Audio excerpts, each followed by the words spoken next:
Assalamualaikum warahmatullahi wabarakatuh. Alhamdulillahirabbil alamin wassalatu wassalamu ala asyrafil anbiya wal mursalin wa ala alihi washabi ajmain. Alhamdulillah pada kesempatan sore ini kita bisa bertemu kembali dalam forum kajian wakaf Ramadan online bersama Badan Wakaf Indonesia. Ini merupakan pertemuan yang keempat.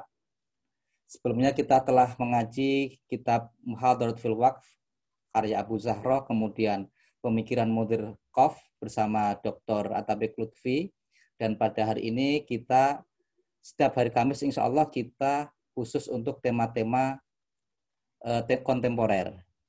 Hari ini kita akan mengkaji tentang Wakaf Core Principles bersama Bapak Dr. Hendri Tanjung, Ketua Divisi Pembinaan Nazir Badan Wakaf Indonesia. Sebelum kita mulai, mari kita buka pertemuan kali ini dengan bacaan suratul Fatihah. Mudah-mudahan apa yang kita kerjakan hari ini menjadi amal soleh kita, termasuk dari bagian dari usaha untuk memajukan perwakafan nasional. Al-Hadiniyah Al-Fatihah.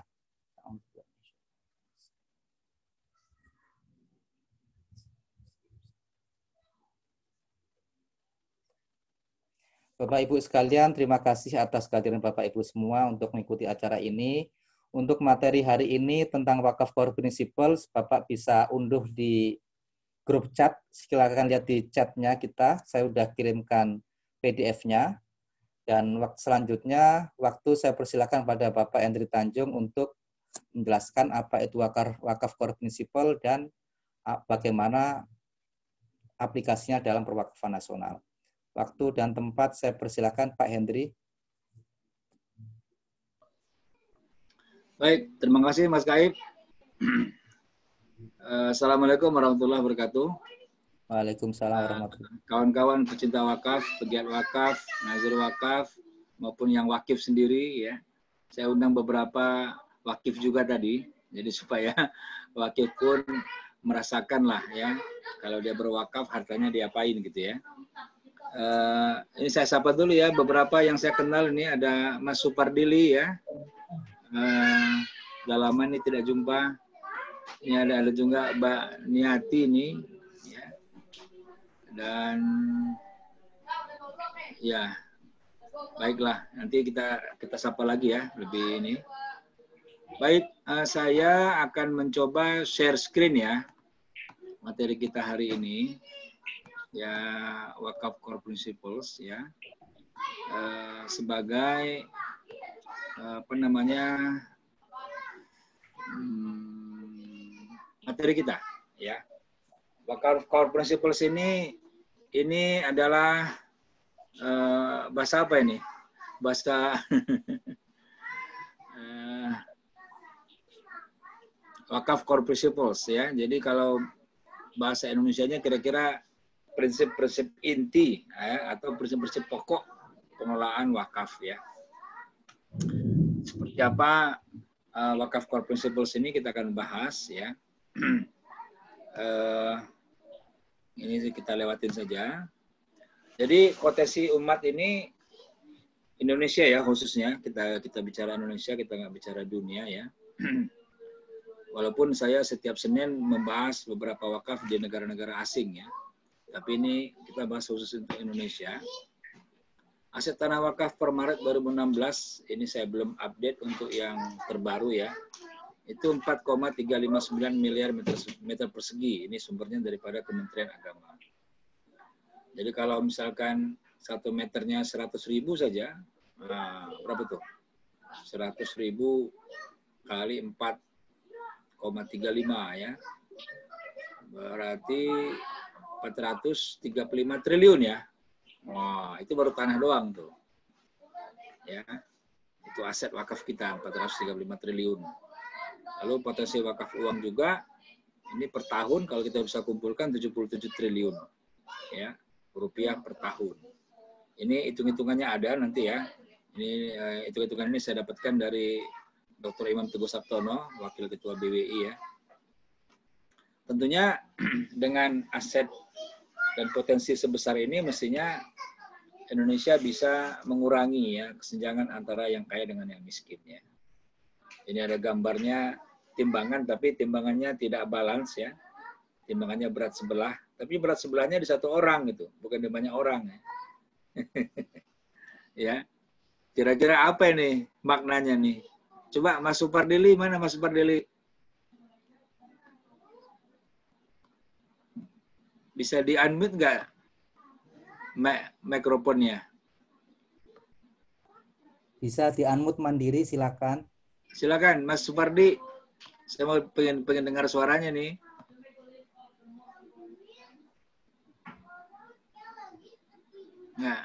Nggak ada ya? Baik. Ya, jadi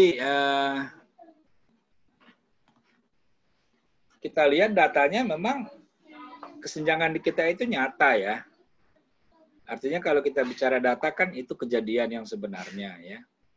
Pada tahun 2017 ya, itu dilaporkan 4 orang terkaya Indonesia itu hartanya sama dengan nilainya 100 juta orang Indonesia. Ya, jadi 100 juta kita ini, harta kita sama dengan harta 4 orang saja terkaya di Indonesia ini ya. Jadi memang luar biasa itu, konsentrasi kekayaan itu luar biasa. Jadi kalau dibilang konglomerasi, ya, numpuk harta di orang-orang tertentu itu tuh sudah terjadi di kita ya. Dan Indonesia menempati urutan keempat ini dalam hal kesenjangan ekonomi setelah Rusia, India, dan Thailand ya. Ini dihitung dengan coefficient Gini atau Gini ratio ya. Jadi Rusia ya wajar lah ya, baru pecahan daripada Uni Soviet ya. India dan Thailand, kemudian Indonesia. Nah, padahal Allah sudah memberikan kekayaan dan kecukupan kepada manusia. Ya, ayat ini sering saya sampaikan di berbagai forum ya. Bahwasanya Allah sudah menjamin kita itu diberikan rezeki gitu. Jadi manusia hidup itu pasti Allah berikan rezeki, itu sudah Allah jamin ya. A'udzubillahi minasyaitonir rajim wa annahu huwa aghna wa aqna. Ya. Allah lah yang memberikan kekayaan dan memberikan kecukupan. Jadi kalau kita hitung ada 7 miliar manusia yang hidup, ya, 7 miliar, istilahnya 7 miliar mulut yang minta makan gitu ya. Allah sudah jamin makanannya gitu. Ya. Nah, persoalannya adalah rezeki tadi itu tidak merata dibaginya. Ibarat kita punya kue itu dibagi tidak merata gitu ya. Sehingga terjadilah di satu tempat kekayaan, di satu tempat kemiskinan misalnya. Ya, Eropa kaya, Afrika miskin misalnya, ya. Nah, itu kenapa? Akibat kue tadi tidak dibagi rata, ya. Nah, inilah persoalan kita. Jadi, persoalan ekonomi itu kan sebenarnya tidak hanya persoalan pertumbuhan ekonomi ya, tapi persoalan pemerataan ekonomi, ya. Apa gunanya ekonomi tumbuh tapi yang kaya semakin kaya, yang miskin semakin miskin misalnya, ya. Itu tidak kemudian sesuai dengan maqasid syariah. Ya. Nah, apa solusinya? Di antaranya adalah wakaf. Ya. Nah, wakaf ini menjadi perbaruan selama 500 tahun di Turki. Ini saya tulis dalam sebuah novel, ya, novel pengenalan ekonomi syariah. Judulnya Menjelajah Praktek Wakaf di Turki. Ya. Ini saya tulis dengan adik kelas di Islamabad dulu, ya, Mas Irfan Azizi. Jadi ini praktek bagaimana Turki mengelola wakafnya. Zaman dulu tapi ya, ini sejarah wakaf di Turki yang kemudian dibuat dalam bentuk novel ya. Jadi kalau kita lihat di Turki memang luar biasa pengelolaan wakaf itu ya. Pada zaman Al-Fatih saja itu sudah ada undang-undang wakaf. Bayangkan dengan kita yang di Indonesia baru ada undang-undang wakaf tahun 2004 ya. Sebelumnya hanya lembaran-lembaran saja ya. Di bawah Kementerian Agama hanya lembaran-lembaran peraturan ya. Nah, lalu kemudian pada tahun 2004 alhamdulillah menjadi undang-undang. Nah, begitu jadi undang-undang, maka dia menjadi hukum positif yang sifatnya mengikat. Ya. Lalu apa yang harus kita lakukan? Ini tantangan sekaligus peluang ya. Nah, ini ada ini saya lihat juga semuanya yang hadir ini adalah pegiat-pegiat wakaf, pecinta wakaf ya. Barangkali juga merasakan lah ya tantangan di lapangan. Pertama kita menemui adalah persoalan paradigma wakaf ya. Wakaf di masyarakat itu kan paradigmanya 3M ya. Masjid, madrasah, dan makam ya. Nggak jauh dari situ biasanya. ya. Justru itu kita harus rubah, ya.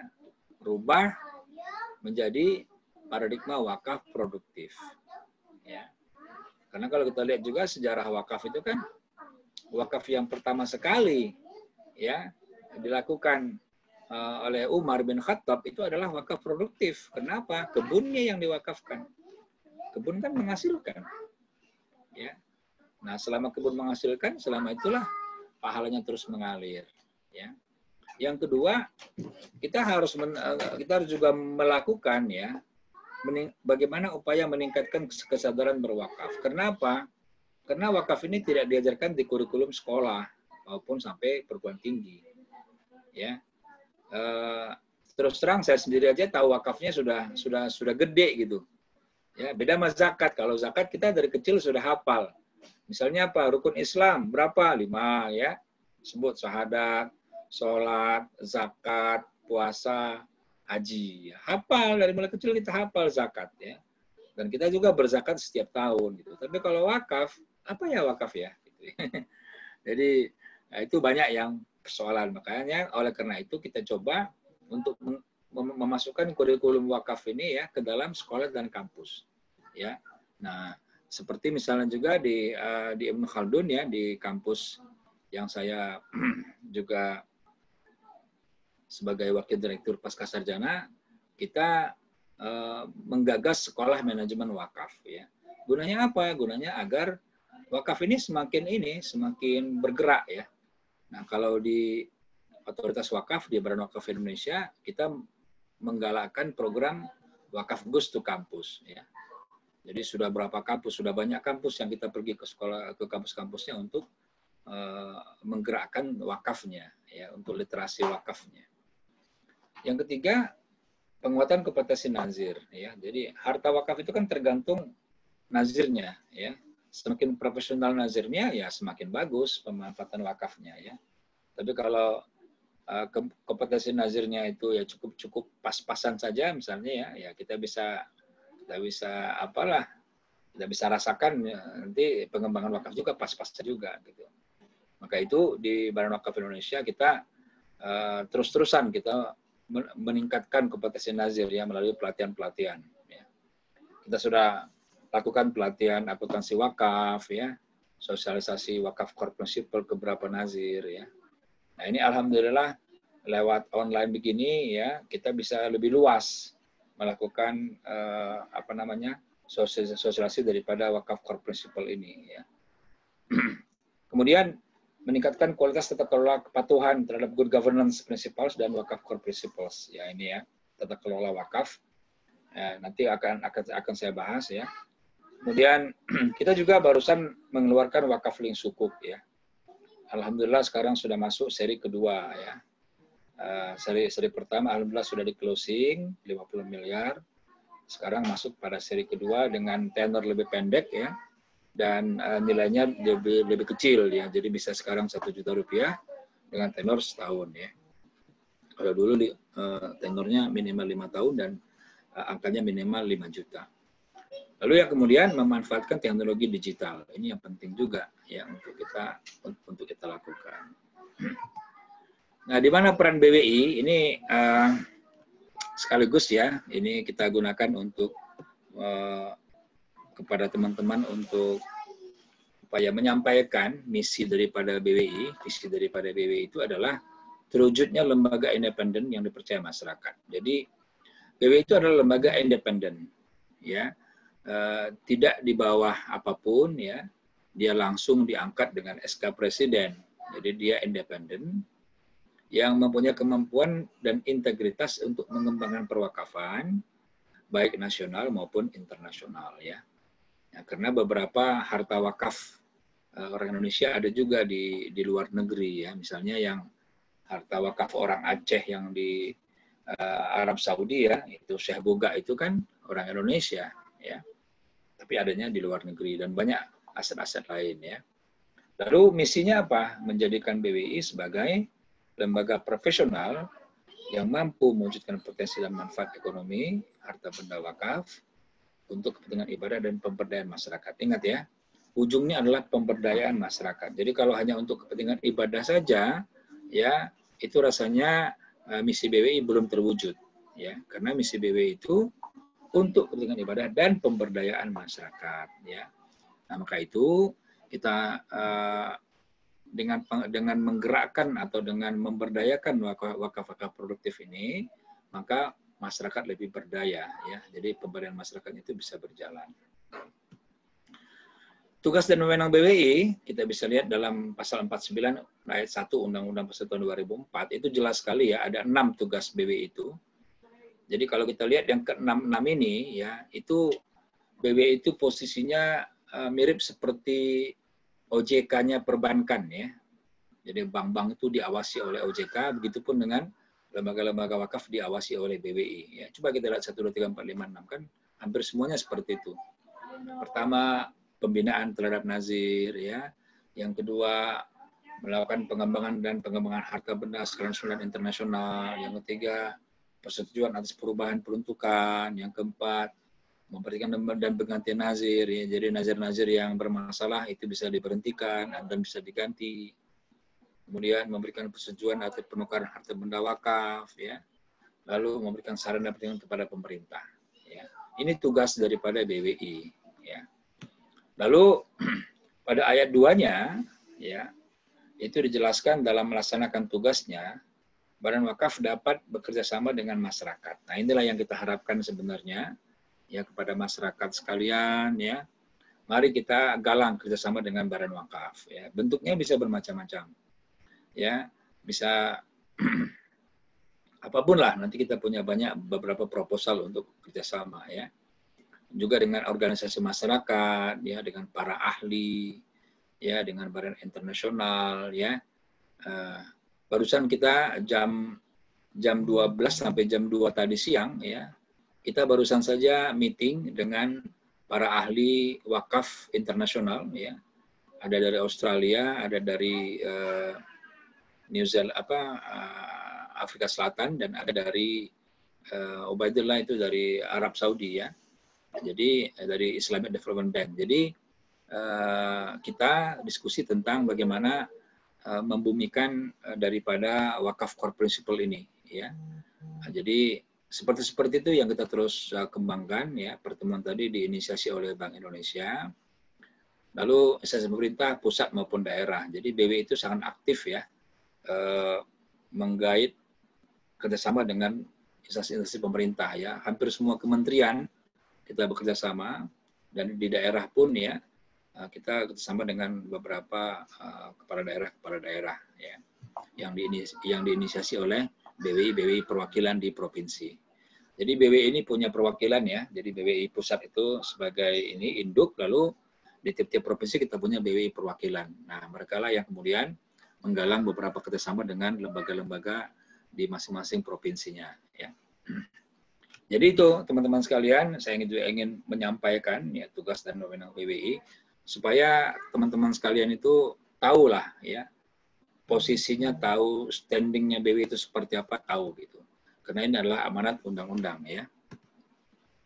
Nah, baru kita masuk kepada WCP-nya, ya. WCP nanti ini kan sudah tadi oleh Mas Kaib sudah dibilang, ya, sudah diberikan ke chat, ya, ke chatnya masing-masing. Jadi mungkin sudah di bentuk PDF-nya, ya, sudah dimasukkan, ya, kita bisa lihat, ya. Dan ini WCP ini cukup komplit, ya. Jadi ada 29 prinsip, ya. Jadi 29 prinsip, kalau satu hari kita bahas satu prinsip itu 29 hari, ya. Kalau satu minggu kita bahas satu prinsip berarti 29 minggu, ya. Jadi nanti Mas Kaib kita bahas ini satu hari satu kali, satu minggu satu prinsip, ya, Mas Kaib, ya. Jadi mungkin aja, Pak. Jadi kajian ini berlangsung selama 29 minggu gitu, ya. Setengah tahun dong, ya. Mantap, apa nanti. Ya. Jadi memang harus dijelaskan juga soalnya, ya, secara detail. Kita beberapa melakukan sosialisasi, ya, tentang WCP ini ke beberapa provinsi, ya. Tahun lalu kita ke empat provinsi, Jawa Barat, Jawa Tengah, Jawa Timur, juga ke Lampung, ya. Nah, tetapi karena pertemuannya hanya 2 jam gitu ya. Jadi rasa-rasanya kurang sekali gitu. Ya. Tapi kalau lewat model webinar seperti ini kan 2 jam itu satu pertemuan gitu kan. Satu prinsip gitu 2 jam. Jadi kita bisa sangat leluasa gitu ya. Jadi dengan 29 prinsip kita bisa 29 kali 2 jam gitu ya. Nah, itu sangat efektif ya kalau menurut saya. Ya. Jadi kalau kita lihat ya di covernya ini core principle for effective wakaf operation and supervision. Ini adalah joint inisiatif antara BI, Bank Indonesia, BWI, Badan Wakaf Indonesia, dan IRTI ISDB ya. International Research Training Institute, Islamic Development Bank. Jadi ini 3 lembaga ya. BI, BWI, dan Islamic Development Bank. Ini di-launching pada tahun 2018 bulan Oktober ya di Bali. Ya, ini dia acara launchingnya di Bali. Ini beberapa international working group yang di tengah itu yang pakai jas dan pakai dasi itu adalah direkturnya IRTI Islamic Development Bank. Ya, Dr. Humayun Dar, tinggal di Inggris ya. Lalu kemudian yang di sebelah kanan kirinya adalah teman-teman dari Bank Indonesia. Kemudian yang sebelahnya lagi itu adalah Bapak Hilmun dari Islamic Development Bank, tapi beliau juga orang Indonesia. Dan yang paling pinggir itu adalah anggota daripada Badan Wakaf Indonesia. Ya. Inisialnya HT ya. Lalu yang di sebelah kirinya itu Profesor Dian ya, Dian Masita dari Universitas Pajajaran. Nah, apa urgensinya? Jadi ketika kita sosialisasi ya ke beberapa provinsi itu ya, ada juga sih yang nanya, apa sih Ustaz urgensi kita buat WCP ini gitu ya.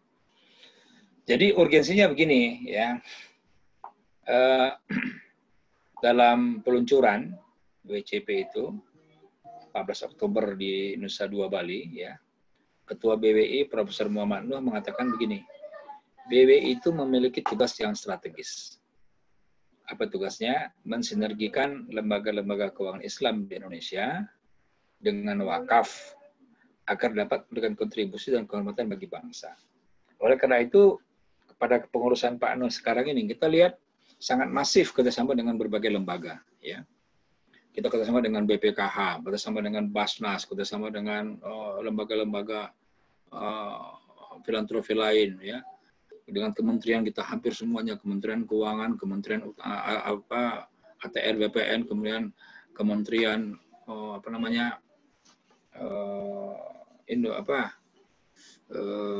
banyak lah ya, saya nggak bisa sebutin satu persatu.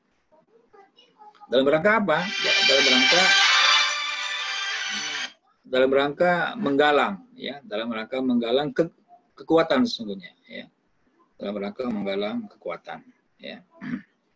Nah, kemudian wakaf ini kan potensinya sangat besar, ya, sangat besar. Jadi apabila dikelola dengan baik, ya, maka kehormatan bangsa ini akan ada, gitu, ya.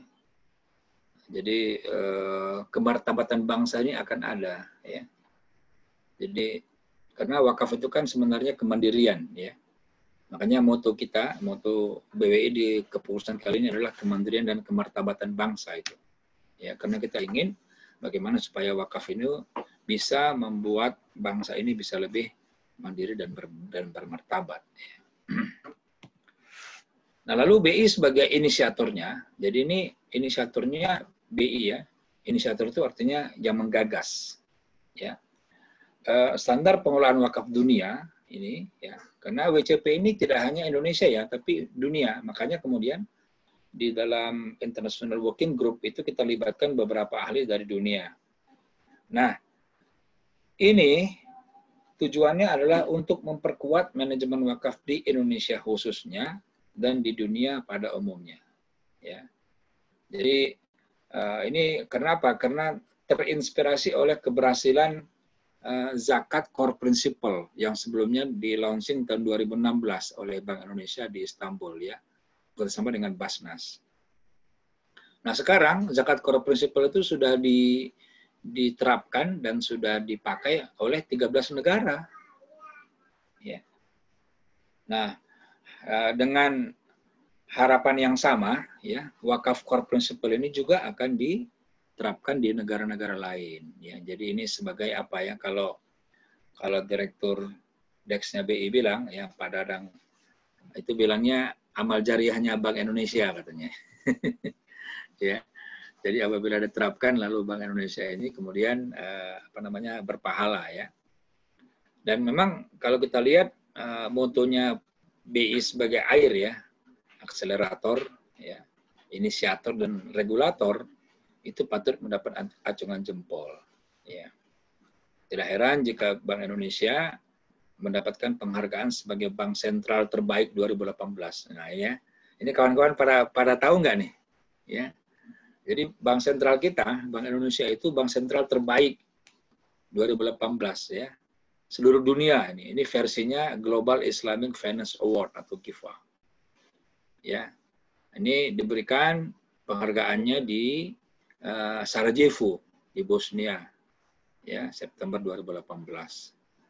Apa alasannya? Jadi ada argumennya. Alasannya adalah inisiatif BI terhadap zakat core principle dan wakaf core principle. Dua itu ya. Jadi yang kedua-dua ini zakat dan wakaf adalah Islamic finance, ya, keuangan Islam. Yang meskipun orang bilang Islamic social finance ya, yang saya nggak setuju itu kalau wakaf termasuk Islamic social finance ya, karena wakaf ini engine untuk pertumbuhan ekonomi, mesin untuk pertumbuhan ekonomi ya.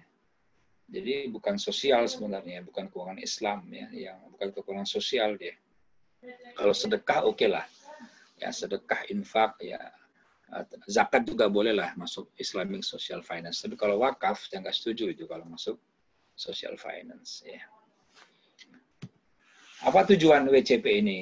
Ya, pertama untuk memberikan deskripsi ringkas tentang posisi dan peran manajemen dan sistem pengawasan wakaf dalam program pengembangan ekonomi. Jadi begini, nazir-nazir ini kan bekerja mengembangkan harta wakaf. Lalu siapa yang mengawasinya? Kira-kira gitu kan?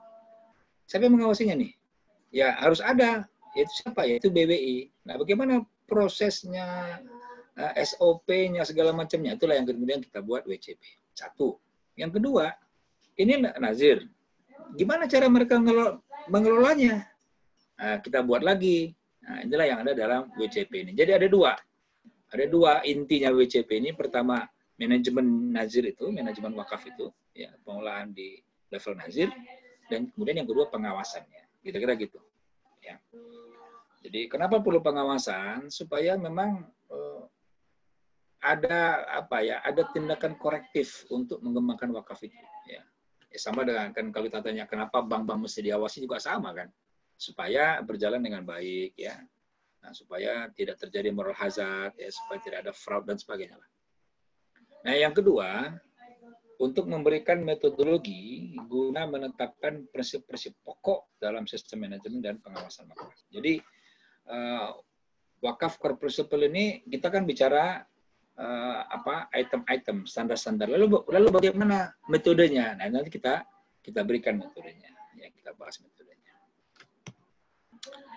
Lalu seperti apa metode yang digunakan untuk membuat WCP ini? Ya, metodenya adalah studi perbandingan, ya, atau comparative study. Ya, jadi peraturan apa yang kita jadikan komparasi yang sudah established? Yang sudah established itu apa? Bank, perbankan, ya itu sudah established di dunia, namanya Basel Core Principle, ya prinsip-prinsip pengelolaan bank berbasis Basel, ya itu sudah diterima di dunia dan diterapkan oleh bank-bank seluruh dunia, ya. Lalu juga yang dikeluarkan oleh BI juga dengan Basnas, ya yaitu Zakat Core Principle juga.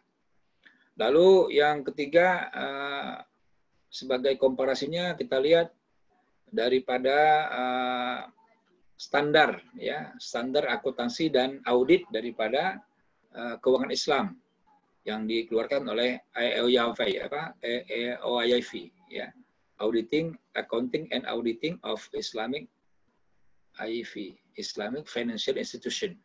Ya. Nah, itu yang kalau nggak salah di Bahrain itu ya. Kemudian kita juga melihat daripada standar yang dipakai di IFSB ya. International Islamic Finance Board. Nah, saya lupa apa kepanjangannya.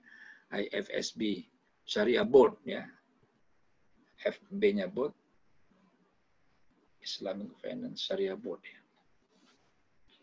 Nah, jadi yang sudah established itu lalu kita lihat, kemudian dilakukanlah adopsi-adopsi ya, modifikasi-modifikasi terhadap manajemen wakaf atau pengawasan wakaf.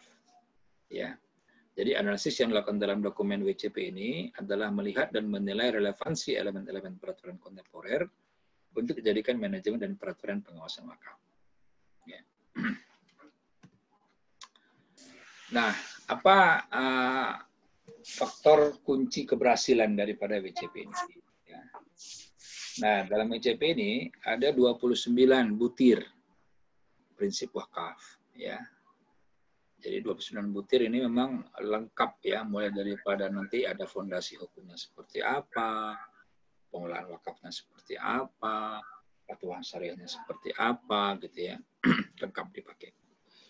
Nah, Deputi Gubernur BI, Pak Dodi Waluyo, dalam presentasinya pada acara High Level Discussion peluncuran WCP ini di Nusa Dua Bali, mengatakan salah satu ya, KSF atau Key Success Factor dalam mengembangkan wakaf ini adalah manajemen wakaf. Ya, nah karena tadi ada dua disasar ya dalam WCP ini, pertama manajemen, yang kedua pengawasan. Ya. Ini 5 area inti daripada WCP. Pertama fondasi hukum, ya ini terkait dengan masalah regulasi, ya kewenangan, fungsi, ya SOP dan sebagainya. Yang kedua pengawasan wakaf, ya ini bagaimana pengawasan wakaf itu berjalan, ya. Lalu tata kelola wakaf yang baik, kemudian manajemen risiko dan tata kelola syariah. Nah, kenapa manajemen risiko dimasukkan ya? Karena ke depan ini, ya jangankan ke depan, sekarang pun beberapa lembaga wakaf itu sudah mulai main di investasi, ya tidak hanya di komersial tapi di investasi. Misalnya apa? Ada wakaf saham ya, ada wakaf apa lagi ya, yang terkait dengan risiko. Nah, oleh karena itu diberikanlah kemudian pokok-pokok inti dalam pengelolaan risiko, ya, dalam manajemen risiko. Ada 2 kategori manajemen wakaf, ya. Pertama kekuatan pengawasan, tanggung jawab dan fungsi, ini ada 12 butir. Kemudian yang kedua peraturan dan persyaratan kehati-hatian itu 17 butir. Jadi ini prudent, ya. Peraturan regulasi tentang prudent kehati-hatian itu ada 17 butir. Jadi kalau kita lihat lebih banyak butir tentang peraturan dan persyaratan kehati-hatian. Ya. Ini dia isi butirnya. Ini ada 12 butir. Ini bicara tentang yang pertama tadi ya, kekuatan pengawasan, tanggung jawab dan fungsi. Jadi di sini dijelaskan misalnya yang pertama itu tanggung jawab, tujuan, wewenang Kementerian dan kolaborasi. Yang kedua kelas harta benda wakaf. Yang ketiga kegiatan yang diizinkan, yang keempat kriteria perizinan, yang kelima pengalihan pengelolaan wakaf, yang keenam pengambil alihan lembaga dan harta benda wakaf, 7 pendekatan dan pengawasan wakaf, 8 tindak lanjut pengawasan wakaf, 9 pelaporan pengawasan wakaf, 10 wewenang korektif dan sanksi oleh pengawas wakaf, 11 pengawasan konsolidasi dan 12 hubungan antara negara, pengawas dan negara yang dievaluasi. Jadi ini harusnya sih satu pertemuan satu nih dibahas ya, tapi ini karena perdana ya, pertemuan perdana. Nanti kita agendakan beberapa kali pertemuan ya, Mas Kaib ya. Baik, untuk Pak. Ini. Ya, ini karena ini perdana, ini saya baca saja lah dulu ya, ada di listnya nanti. Nanti kita coba bahas lebih dalam ya, satu persatu. Misalnya saja nanti kelas harta benda wakaf. Apa aja sih harta benda wakaf itu dan kenapa kita mesti perlu kelaskan misalnya. Ya, nanti kita bahas lebih detail. Lalu kegiatan yang diizinkan, apa yang diizinkan kegiatan lembaga wakaf, apa yang nggak boleh, apa yang boleh, misalnya gitu ya. Kemudian, ini contohnya saja misalnya. Satu hal penting dalam WCP 1, ya ini tanggung jawab, tujuan, wewenang, mandiri, mentas ya. Nah, kriteria pentingnya misalnya, ini ada dua, ada kriteria penting, ada kriteria tambahan. Bedanya apa? Kalau kriteria penting ini yang harus dilaksanakan, ya, baik oleh nazir maupun oleh pengawas wakaf, dalam hal ini BWI, ya. Tapi kalau kriteria tambahan ini disesuaikan dengan keadaan masing-masing, ya. Apabila dia apabila dia diterapkan di negara tertentu, maka dia harus disesuaikan dengan hukum di negara itu, misalnya, ya. Nah, karena tidak menutup kemungkinan juga ini akan diterapkan di berbagai negara yang lain, ya. Seperti tadi zakat core principle sudah diterapkan di 13 negara, ya. Nah, kita dengan harapan yang sama juga wakaf core principle juga diterapkan di negara-negara lain. Misalnya saja yang saya garis merah itu, ya, yang saya bikin merah, ya. Jadi dalam poin 7, ya, bayangin aja ini poinnya ke-7 nih. Ini saya ambil cuma poin 7 bagian C lagi, ya. Kalau kita bahas satu persatu kan bisa 2 jam itu, ya. Baik, 7 poin C. Memberlakukan koreksi dan atau sanksi yang sesuai dan mencabut lisensi nazir, manajer aset wakaf atau izin nazir ketika lembaga wakaf tidak mematuhi aturan. Jadi kan kita kan sudah keluarkan aturan-aturan tuh. Ya, katakan kalau undang-undang jelas, ya, mengikat. Tapi ya ada juga aturan BWI, ya, peraturan BWI, ya. Itu ada nomor sekian, nomor sekian. Nah, apabila lembaga nazir itu tidak mematuhi aturan itu, ya, maka BWI dapat mencabut izinnya, gitu, ya. Dapat mencabut izin nazirnya. Gitu. Itu kriteria pentingnya. Lalu tapi kemudian ada kriteria tambahan, ya. Sistem manajemen dan pengawasan wakaf memiliki hubungan logis dan operasional dengan kegiatan pemerintah pusat dan daerah. Nah, jadi ini kita lihat, ya, kalau seperti di Malaysia itu kan wakaf itu kan tidak diatur di level negara federal, artinya dia diberikan otoritasnya kepada masing-masing negara bagian, sehingga ada wakaf di Selangor, ada wakaf di Perlis, ada wakaf di mana-mana, itu berbeda-beda, ya, dalam implementasinya, gitu. Nah, itu silahkan, ya, itu dia artinya kriteria tambahan itu, ya, disesuaikan pada keadaan masing-masing. Seperti di kita misalnya, ya, di Indonesia ini kan kepala daerah juga kan berbeda-beda interestnya kepada wakaf, ya. Ada kepala daerah yang sangat tertarik dan sangat intens dengan wakaf, ya. Misalnya tahun berapa itu, ya? Apa tahun lalu, ya? Tahun lalu mungkin saya lupa. Tahun lalu saya diundang itu, ya, oleh Mas Rofik.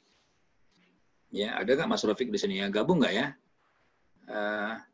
Diundang oleh Mas Rofik untuk memberikan semacam apa, ya, tentang wakaf, ya, di Tanjung Pinang, di Pangkal Pinang, ya, di Pulau Bangka. Ternyata itu permintaan gubernurnya, coba bayangkan. Jadi gubernurnya mengumpulkan seluruh majelis ulama Indonesia, ya. Jadi kecuali yang Indonesia Timur itu, ya. Indonesia Barat semua jadi dikumpulkan, Sumatera, Jawa, Kalimantan kalau nggak salah. Yang enggak itu Sulawesi dan kesananya, ya.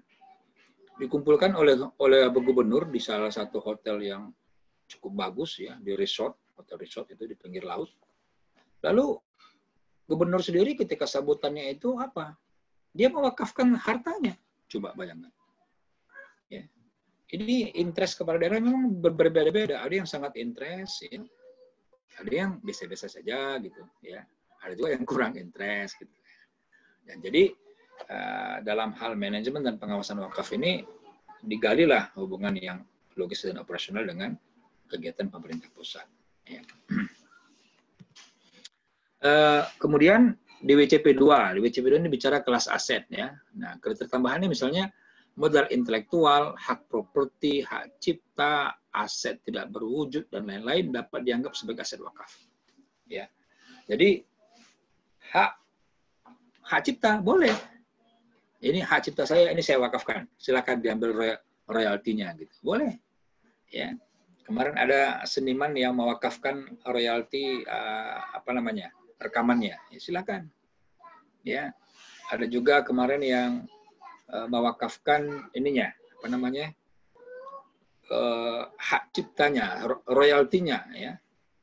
Ada seorang engineer yang dia merancang fondasi yang yang kokoh ya, nasi cakar ayam itu kalau nggak salah. Lalu royaltinya dia wakafkan. Dan banyak ya, banyak model-model wakaf yang bisa dikelola pada zaman yang canggih ke depan juga ya, bukan hanya sekarang, ya ke depan juga semakin canggih. WCP 3 misalnya ya, ini saya cuman bahas ini selentingan aja nih ya, ini mungkin saya hanya bahas sampai WCP 6 aja lah ya. Nanti soalnya kalau semuanya nanti keburu buka puasa nanti ya. Kriteria penting misalnya, lembaga wakaf juga dapat mengelola infak, sedekah, dan dana amal lainnya yang diaturkan dalam undang-undang wakaf. Ya. Jadi boleh lembaga wakaf juga menerima infak sedekah. Ya. Nah, kriteria tambahan, lembaga wakaf dapat mengumpulkan dana corporate social responsibility atau CSR. Ya, boleh. Jadi CSR dikelola, ya itu boleh. Seperti kalau kita lihat di Malaysia di Johor ya, di Johor itu kan Johor Corporation itu, Jcop itu kan memberikan CSR-nya ke One Corp ya, One Nur ya, One Nur Corporation untuk dikelola menjadi aset wakaf ya, itu boleh ya. Lalu WCP 4 kriteria perizinan ya, kriteria untuk lembaga perizinan wakaf ditetapkan oleh otoritas memberi izin ya, dalam kalau di Indonesia BWI ya. Nah, lalu kriteria tambahannya ada peluang untuk mengganti nazir seperti yang diminta oleh regulator ya. Ada peluang untuk mengganti nazir seperti yang diminta oleh regulator. WCP 5 kriteria pentingnya demi kepentingan umum pengawas wakaf dapat mentransfer aset wakaf dari satu pengelola wakaf ke pengelola yang lain. Ini dalam hal apa? Ya banyak kejadian di lapangan ya. Misalnya kemarin kita monitoring ya ke Lampung ya. Awal tahun yang lalu lah. Lalu kita dapati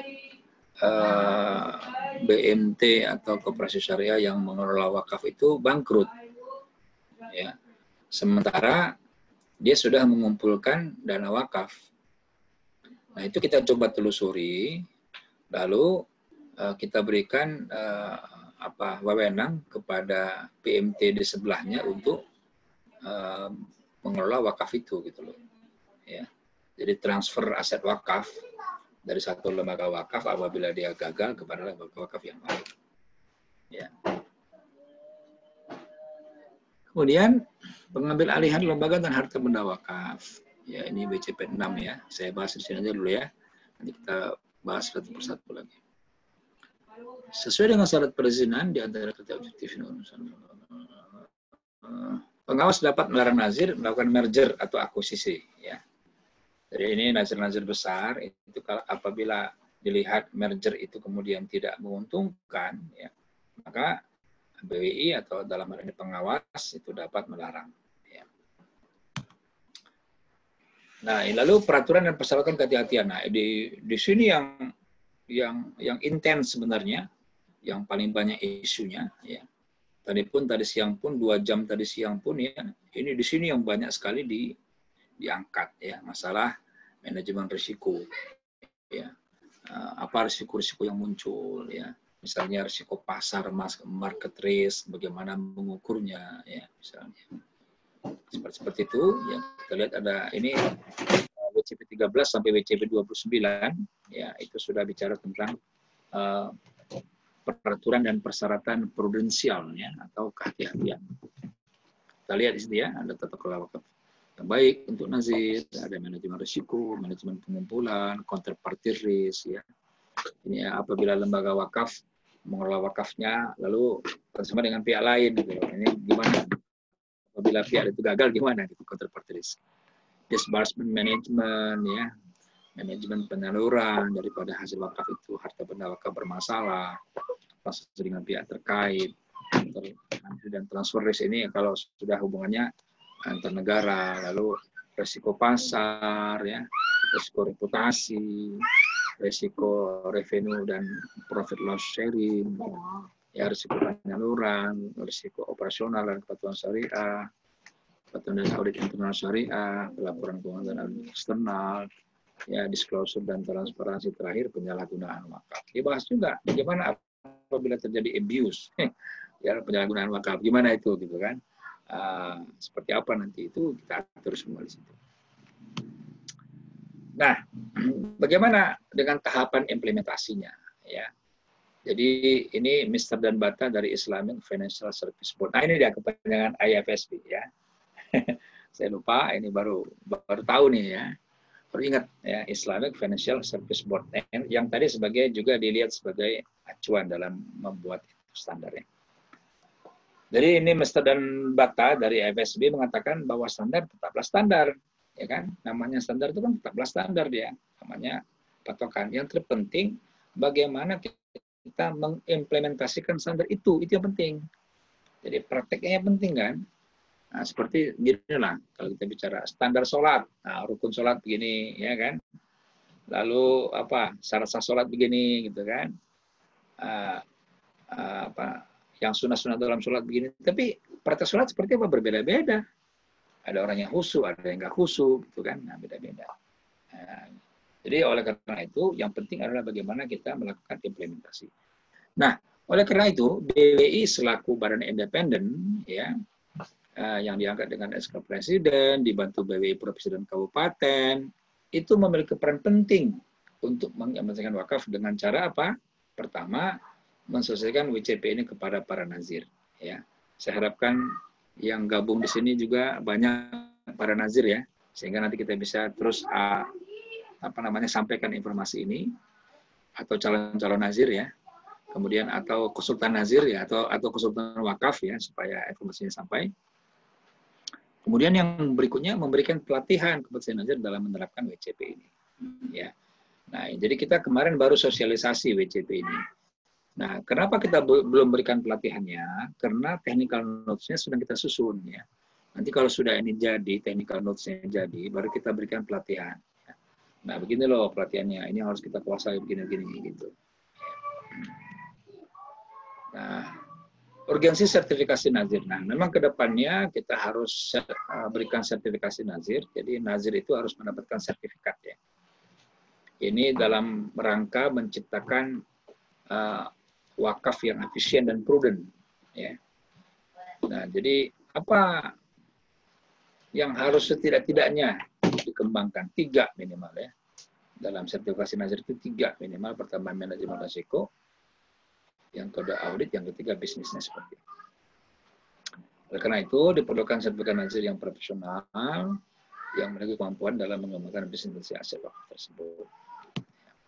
Hak nazir ya dapat ya dalam hadis ya, wala junaha ayyakula minha, ya kan, tidak mengapa apabila kita memakan hasilnya ya, asal tidak berlebihan. Ini dalam hadis riwayat Muslim.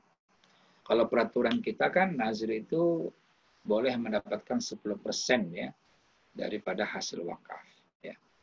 Kalau South Africa, kalau Afrika Selatan itu bisa sampai 12,5%, bisa juga sampai 20% dari hasil wakaf. Jadi tergantung negara ya, beda-beda sih peraturannya, beda-beda.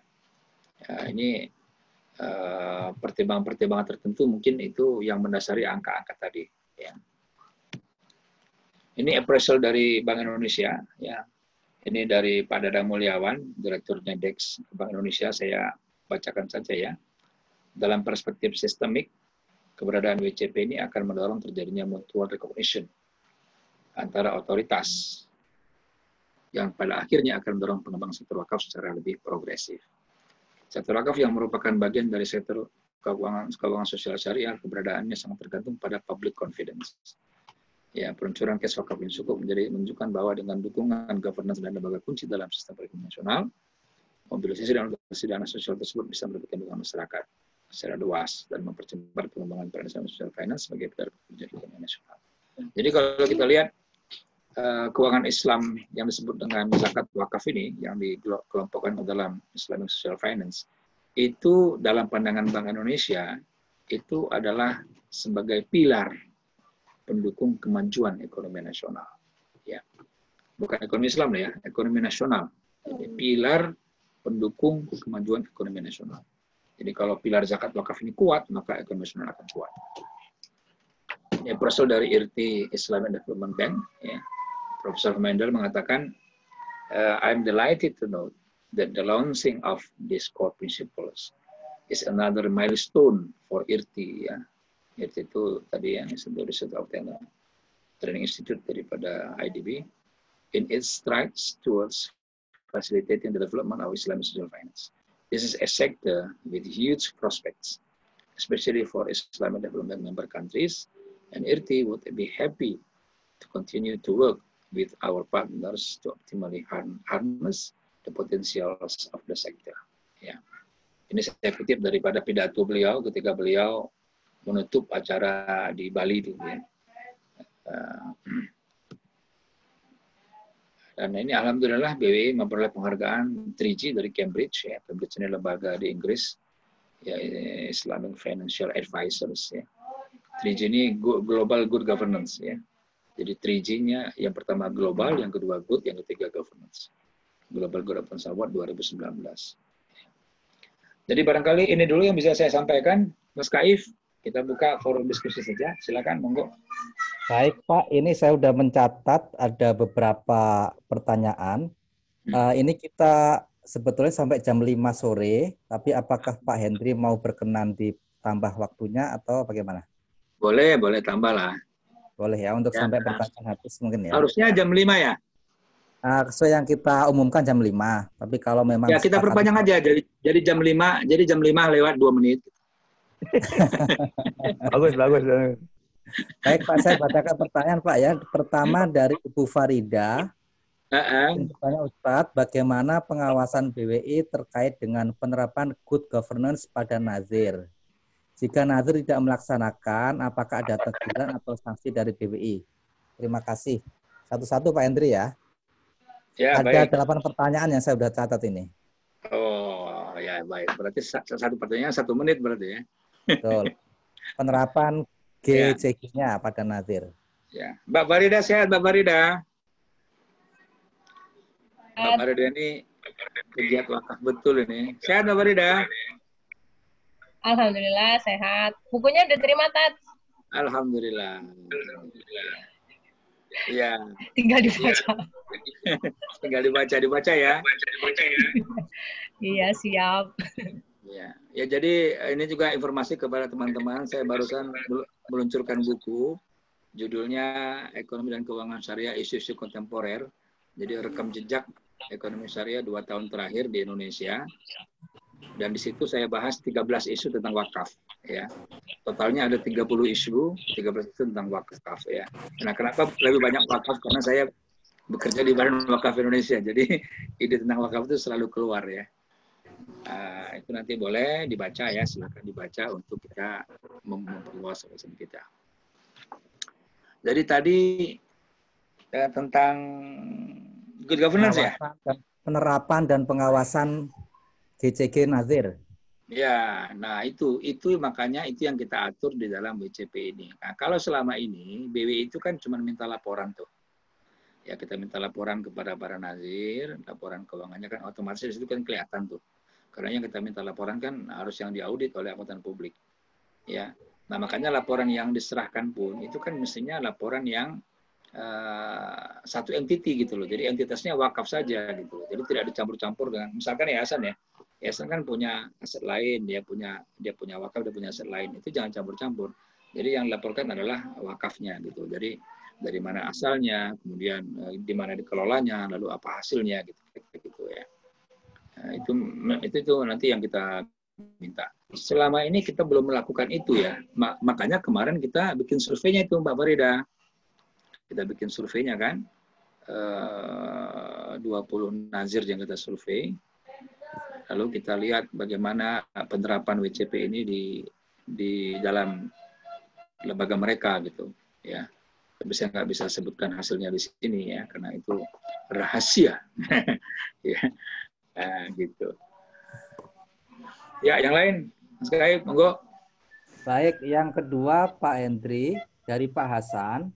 Pertanyaannya bagaimana membuat laporan lembaga wakaf yang mengembangkan usaha murabahah dengan bank syariah? Pak Hasan dari mana nih ya?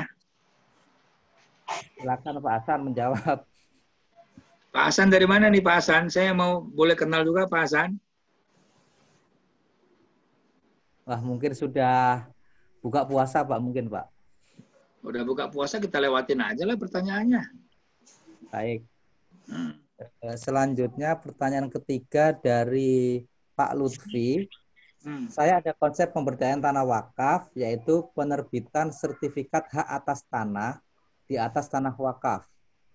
Dengan terbitnya penerbitan hak sertifikat tanah atas tanah di atas tanah wakaf.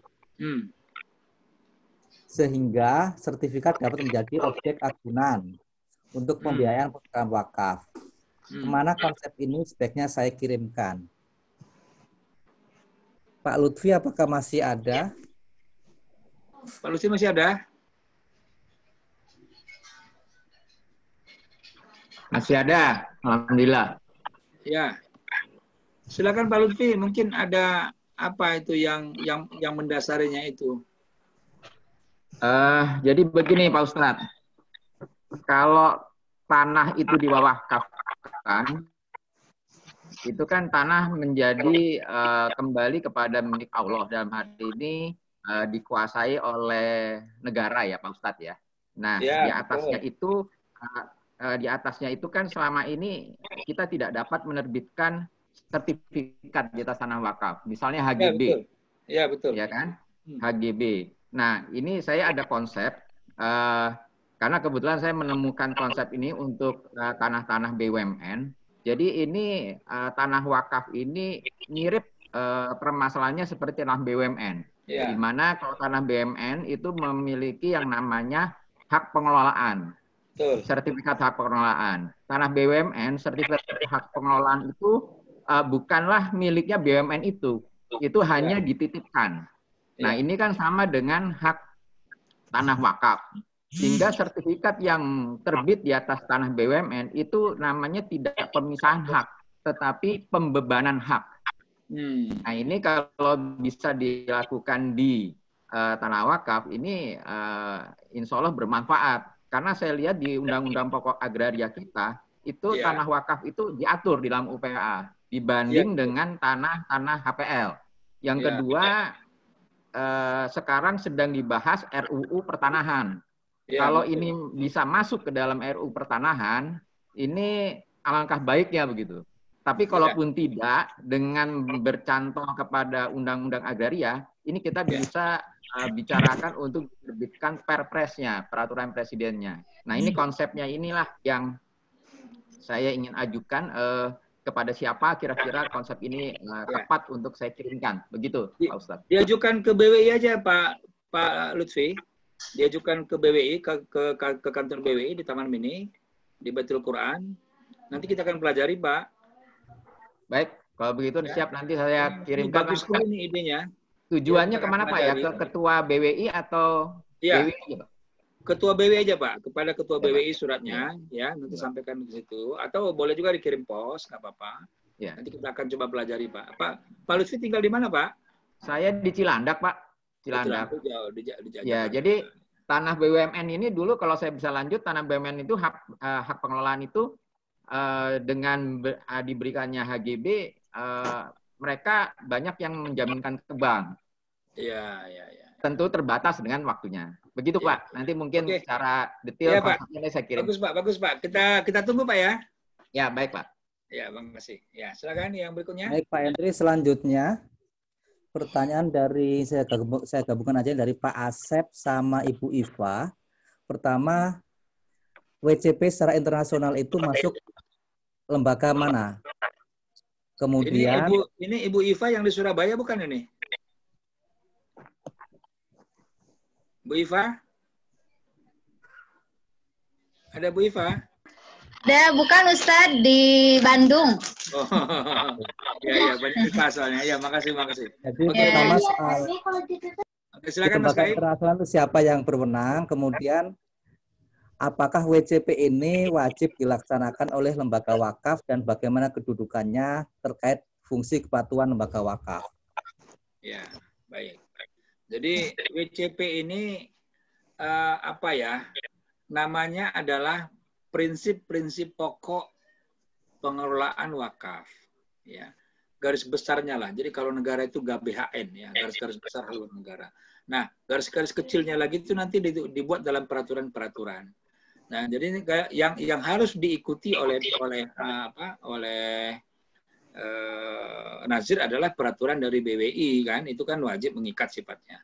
Ya, tetapi nanti kita akan sosialisasikan ini sebagai prinsip-prinsip pokok saja supaya teman-teman Nazir itu dalam pengelolaan wakafnya itu jadi aware gitu loh, aware bahwasanya ini harus dilakukan, ini harus dilakukan. Nanti kita akan turunkan ke dalam peraturan-peraturan yang lebih detail. Itu Mbak Iva, ya. Terus yang lain, Mas? Kemudian Pak Hendri dari Pak Imam, apa syarat untuk Nazir yang mengelola wakaf produktif? Apakah harus sudah berpengalaman dalam usaha? Kemudian, Imam mana nih ya? Ini kita nggak ada daftarnya Pak. Ini daftarnya. Dan dilanjutkan dengan satu lagi pertanyaan, apa laporan minimum yang harus diserahkan oleh Nazir kepada BWI? Laporan minimum ya laporan keuangan yang sudah diaudit oleh angkutan publik. Ya, itu laporan minimum. Kalau laporan yang mau disampaikan lagi silahkan saja laporan-laporan yang lain ya, atau misalnya saja laporan audit syariahnya misalnya kalau ada ya, dan lain sebagainya. Di dalam. Tadi yang pertama apa ya? Yang pertama soal apa tadi?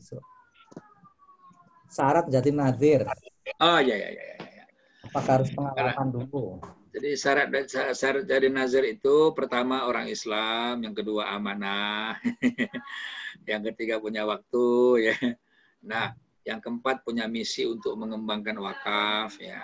Yang kelima memang memiliki kemampuan atau profesionalisme di situ ya. Jadi kalau dalam mengelola produktif ini kan memang perlu orang yang punya ilmunya ya, punya ilmunya. Jadi justru itu nanti makanya lewat technical notes yang kita buat ini nanti kita klasifikasikan Nazir itu kepada 3 level Nazir itu. Nazir pertama adalah Nazir yang sekedar memelihara saja, memelihara harta wakaf. Ya, jadi dia bagaimana menjaga sajalah. Ya, ini kan risikonya kan tidak banyak kan. Nah, misalkan kalau dia tanah kan walaupun nggak dikelola kan nggak hilang gitu loh, kira-kira gitu. Jadi risiko hilangnya nggak ada gitu. Ya, tapi mungkin risiko profitnya yang kecil gitu misalnya, atau risiko revenue yang kecil gitu ya. Lalu yang kedua, yang level yang lebih tinggi adalah selain dia menjaga harta wakaf tadi, dia juga mengembangkan melalui kegiatan komersial. Ya, misalnya disewa-sewakan ya, dibuat usaha gitu ya. Nah, itu yang level kedua.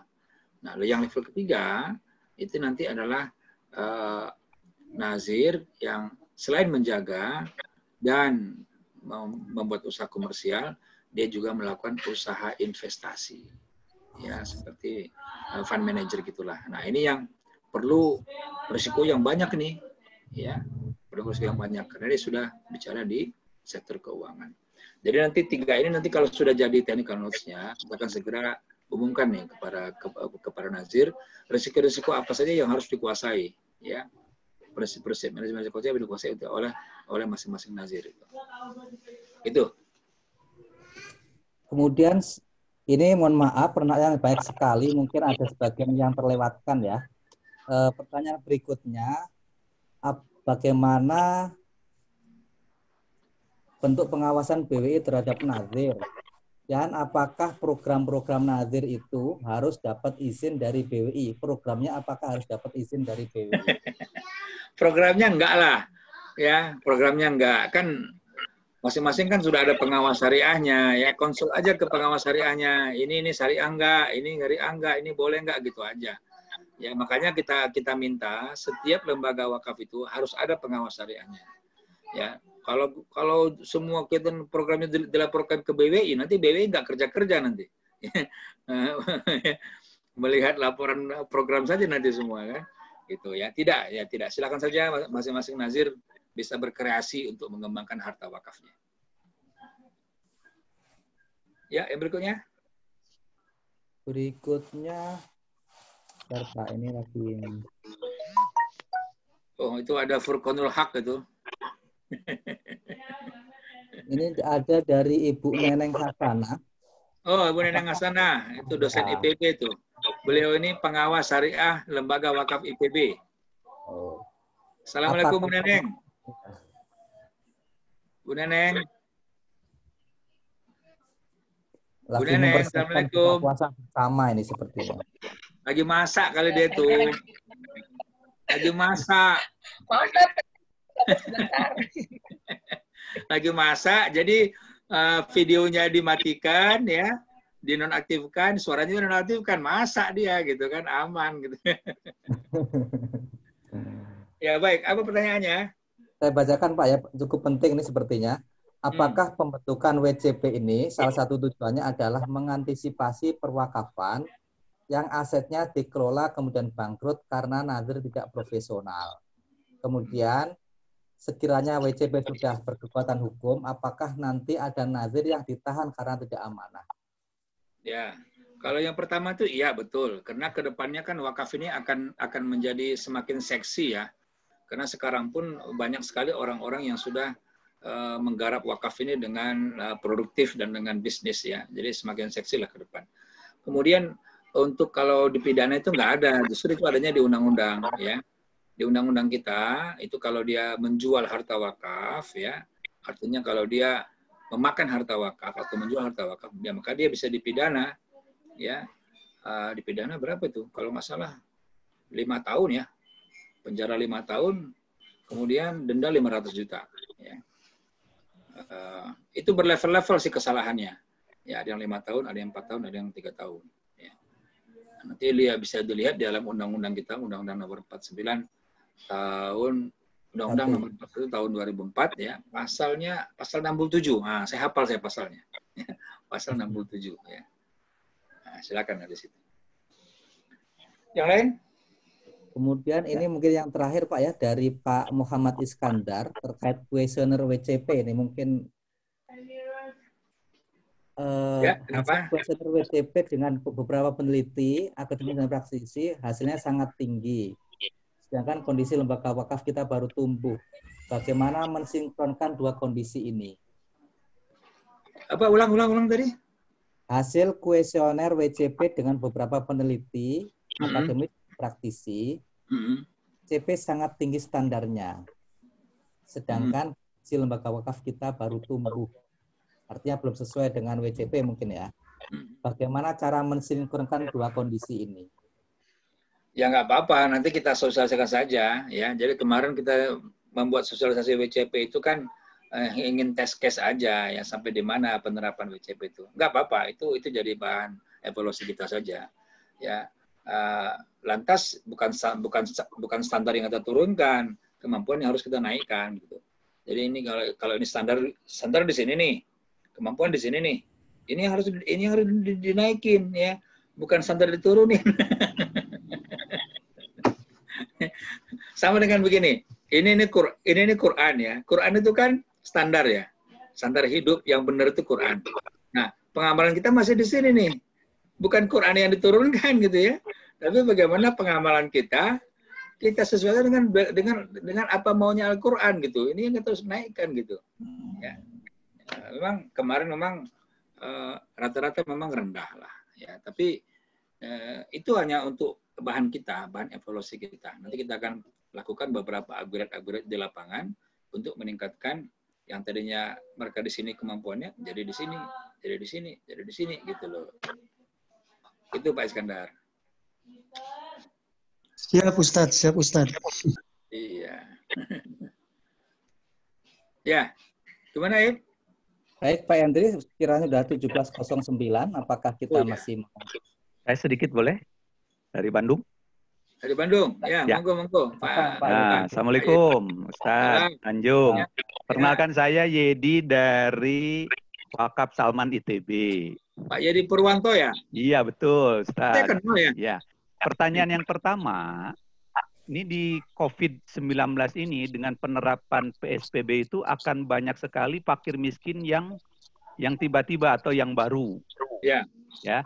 Padahal potensi wakaf itu sangat besar sekali. Ya. Nah, kira-kira bagaimana upaya-upaya dari BWI supaya kita nanti bisa mempedomani supaya kelas miskin fakir sekarang yang baru itu bisa tertanggulangi. Ini doruri nih ke kondisinya Ustaz. Yang doruri. Yang kedua, saya pernah menanyakan kepada pihak perbankan yang notabene mereka buka slot untuk penitipan wakaf produktif. Nah, tetapi di lapangan mereka terkendala dengan knowledge atau pengetahuan dari petugas bank tersebut yang belum mengetahui bagaimana aturan atau tata cara untuk menerima titipan dari si wakif. Sekarang kan kalau penjelasan di minggu yang lalu, kita sudah bisa dengan cara-cara yang sangat praktis sehingga si calon wakif itu nggak usah datang langsung bertemu dengan nazir, tapi bisa cukup aja, apalagi sekarang bisa SMS banking atau misalnya yang lain-lainnya. Ini kira-kira gimana menangannya Ustadz Tanjung? Terima kasih. Ya, kalau yang LKS PWI itu berarti memang kita harus sosialisasikan lagi itu memang tentang wakaf itu, wakaf uang itu ya.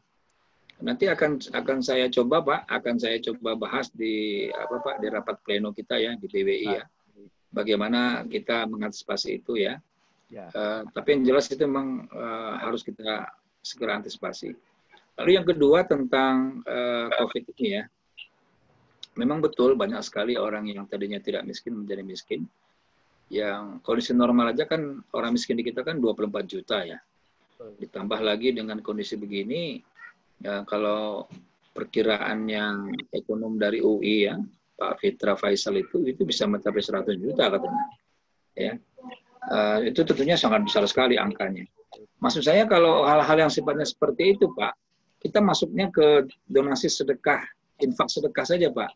Kalau kita masuk kepada wakaf itu kan Pak mesti kita ini kan, mesti kita kelola dulu, hasilnya baru kita berikan. Itu takes time Pak, makan waktu. Sementara kita butuhnya segera gitu loh. Makanya dalam Islam itu kan dibuka itu, pintu-pintu dibuka, ada pintu zakat yang wajib, ada pintu infak, ada pintu sedekah, ada pintu wakaf. Tidak semuanya harus wakaf gitu loh Pak. Ya, kita buka aja pintu infak sedekah, ya seperti kawan-kawan di ITB kan Pak sudah buat apa namanya ventilator I, wakaf ya Ajil ya, ventilator ya. Ventilator I sekarang alhamdulillah. Lalu di IPB misalnya di IPB Bogor itu apa namanya wakaf untuk korban COVID orang tua mahasiswa yang terdampak ekonomi karena COVID gitu loh misalnya. Nah seperti itu kalau menurut saya yang harus kita gerakkan Pak Is. Betul. Ya. Yang kedua itu Ustadz, bagaimana edukasi terhadap para karyawan bank yang dimana ketika si calon wakif mau nitipin wakaf produktif misalnya berupa uang itu mereka belum siap gitu. Ini kira-kira bagaimana? Coba ulang Pak. Agak ini tadi. Jadi yang kedua tentang SDM dari perbankan yang menerima titipan atau katakanlah dia bisa menjadi wakil dari nazir wakaf. Oke. Ya, kebetulan kami ini kan di Salman ITB itu banyak alumni-alumni dan itu tersebar bukan hanya di Indonesia tapi di beberapa negara. Nah, ketika mereka mau menitipkan uang wakaf atau misalnya harta wakaf, nah itu pihak perbankan belum siap gitu. Kira-kira bagaimana ini kira-kira langkah-langkah dari BWI? Transfer ya, memang ya itu justru itu makanya nanti kita bahas dalam WCP ini Pak. Itu antara negara Pak. Ya, jadi country and transfer risk nanti kita akan bahas itu di WCP berapa itu ya. Saya nggak hafal di nomor berapa, tapi itu kita akan bahas juga Pak. Nanti ini akan kita bawa ke dalam level peraturan sebenarnya nanti untuk BDW. Baik Pak, makasih Pak. Masukannya Pak Iskandar. Syukron Pak Tanjung ya. Ya, sama-sama. Assalamualaikum. Waalaikumsalam. Silakan Mas Kaib, ditutup aja. Baik, sebelum kita akhiri mungkin ada closing statement Pak terkait beberapa poin terpenting dari yang telah kita diskusikan hari ini. Silakan Pak Hendri.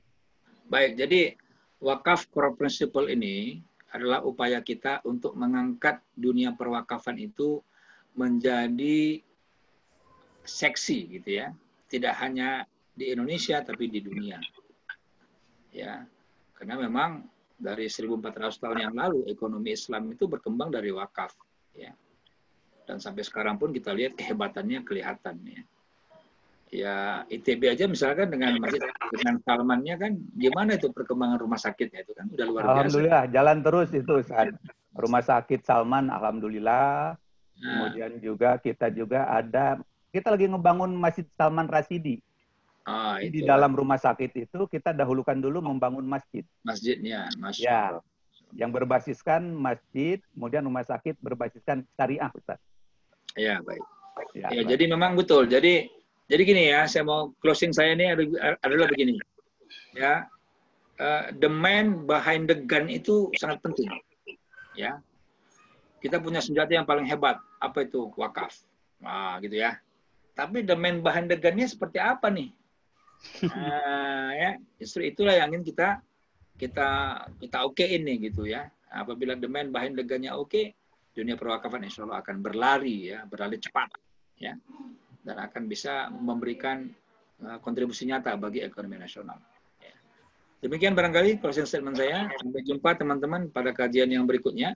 Kita teruskan ini kajian WCP ini hanya pengantar saja. Nanti kita masuk kepada masing-masing prinsip. Prinsip pertama itu apa? Prinsip kedua itu apa ya? Jadi jangan kemana-mana, tetap pada frekuensi yang sama. Baik, terima kasih Pak. Assalamualaikum. Bapak Ibu sekalian, tak terasa sudah 1 jam lebih kita berdiskusi, berbincang.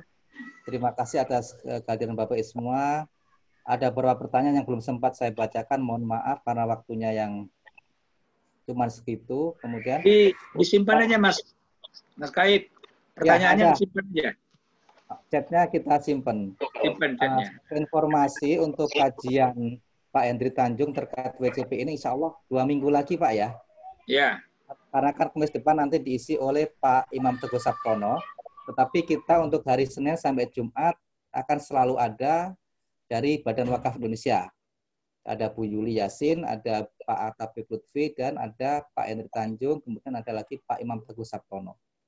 Jadi jangan kemana-mana, setiap jam 4 sore insya Allah kita akan ada kajian. Terima kasih Bapak Ibu sekalian. Mari kita tutup diskusi kali ini dengan bacaan hamdalah. Alhamdulillahirabbil alamin. Lebihnya dari saya mohon maaf. Assalamualaikum warahmatullahi wabarakatuh. Waalaikumsalam. Waalaikumsalam warahmatullahi wabarakatuh. Terima kasih Ustaz. Ya, Terima kasih Ustaz. Terima kasih. Ya.